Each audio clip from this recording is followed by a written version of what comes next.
মুসলমান কখনো কারো সম্পদ জোর জবরদস্তি করে দখল করে। আওয়াজ কিন্তু কমে গেছে, আওয়াজ কমে গেছে। আমরা কি সবাই মুসলমান না? এটা তো বীরত্বের সাথে বলবেন, একটু আগেই তো বললাম আমি যে মুসলমান, এটা গর্বের সাথে বলবেন। আমরা কি? আমরা কি?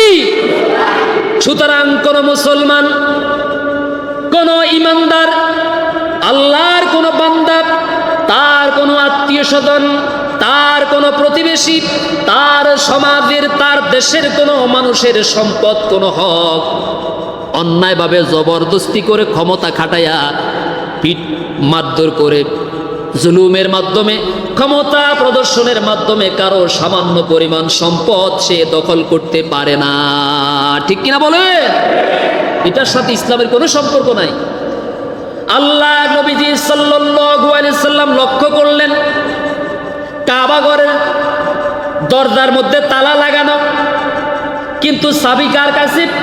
খবর নিয়ে দেখলেন এই চাবিটা ওসমানের কাছে। ওসমান কোথায় গেল? কাবা ঘরের ছাদের উপরে উঠে গেছে।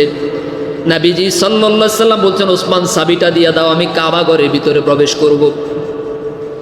এই আমানতের কথা বলতে গিয়ে, ইনসাফের কথা বলতে গিয়ে, সত্যের কথা বলতে গিয়ে, কোরআনের কথা বলতে গিয়ে আমার এই মাতৃভূমি, এই কাবা চত্বর, আল্লাহর ঘরকে আমাকে ছাড়া লেগেছে, মক্কা আমাকে ছাড়তে হয়েছে। 8-10 বছর পর্যন্ত এই কাবা ঘরের বাহিরে ছিলাম, এই ঘরের ইবাদত থেকে আমি বঞ্চিত ছিলাম। সুতরাং আমার চাবিটা দিয়া দাও, জনমের মতো কাবা ঘরের ভিতরে প্রবেশ করে আমার আল্লাহরে ইচ্ছা মতো 2টা সেজদা দিয়ে দে।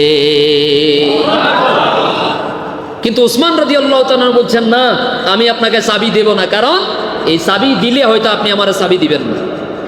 আলী রাদিয়াল্লাহু তাআলা বলছেন, হুজুর, শুধু আপনি আমারে একটা আদেশ দেন, ওই চাবি দিবে না মানে ওর বাবা আসি দিবে, আমারে শুধু একটা মাত্র আদেশ করেন, তার কাছ থেকে কিভাবে চাবি আদায় করতে হয় আমি ভালো করে জানি।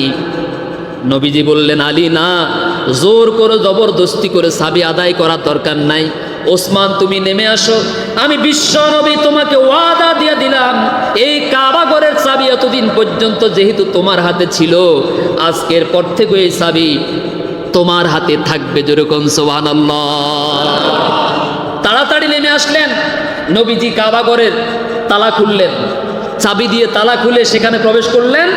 সমস্ত মূর্তিগুলোকে মসজিদ থেকে চিরতরে বের করে পরিষ্কার পরিচ্ছন্ন করে আল্লাহর সন্তুষ্টির জন্য 2 রাকাত নামাজ আদায় করলেন। বের হয়ে আবার ওই চাবিটা ওসমান রাদিয়াল্লাহু তাআলা আনহুর হাতে তুলে দিলেন। সুবহানাল্লাহ। তিনি কিন্তু এখনো অমুসলিম, এখনো মুশরিক। বিষয়টা